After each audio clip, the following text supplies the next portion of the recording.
আসসালামু আলাইকুম। Hello everyone, সবাই কেমন আছেন? আশা করি আল্লাহর রহমতে সবাই ভালো আছেন।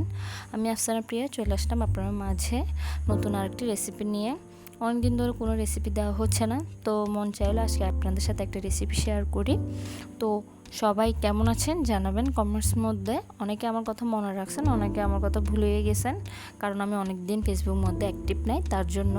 তো আজকে একটি চাইনিজ সবজি রেসিপি নিয়ে আসলাম। পছন্দ অনুযায়ী আপনারা সবজি কেটে নেবেন, যে যার পছন্দ অনুযায়ী যতটুকু পরিমাণ সবজি দেওয়ার আপনারা নিয়ে নেবেন। তারপর আমি একটি রসুন, তারপর আদা একটু তেলের মধ্যে ভেজে নিব কাঁচামরিচ সহ। তারপরে এরকম আস্ত এই পেঁয়াজ দিব, আস্ত বলতে মানে কিছু পিস পিস করে দিয়ে দিব। তারপর একটু তেলে ভেজে পরিমাণ মতো যে সবজিগুলো নিলাম ওগুলো একটু তেলের মধ্যে দিয়ে ভালো করে নাড়াচাড়া করে নেব, যাতে সবজির সাথে তেলটা মিক্স হয়ে যায়, কারণ তখন একটু ভালো লাগে, ফ্লেভারটা ভালোই আসে। তো আমি একটু ভালো করে রান্না করে নেব। তারপরে কিছু কিউবস করে আমি ক্যাপসিকাম কেটে নিলাম, ওগুলো দিয়ে দিলাম। যে যার পছন্দ অনুযায়ী যে কোনো ধরনের ক্যাপসিকাম দিতে পারেন, অনেকে লাল আর হলুদ ক্যাপসিকামও দিতে পারেন। তবে আমি আধা চামচ মরিচের গুঁড়া, আধা চামচ লবণ পরিমাণ মতন, তারপরে হচ্ছে আধা চামচ চিনি দিব।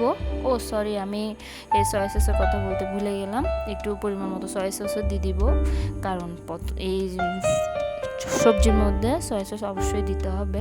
তো চিনিও দিয়ে দিলাম। দিয়ে দেওয়ার পর আমি একটু ভালো করে রান্না করব। রান্না করার পরে এই যে আমি এর আগে 2 চামচ কর্নফ্লাওয়ার পরিমাণ মতো পানির সাথে গুলা রাখছিলাম, ওটা আমি মিক্স করে দিব সবজির সাথে, যাতে একটু মাখো মাখো হয়। তারপর ছোট করে দিব। এই যা হয়ে গেল আমার চাইনিজ সবজি। ধন্যবাদ সবাইকে।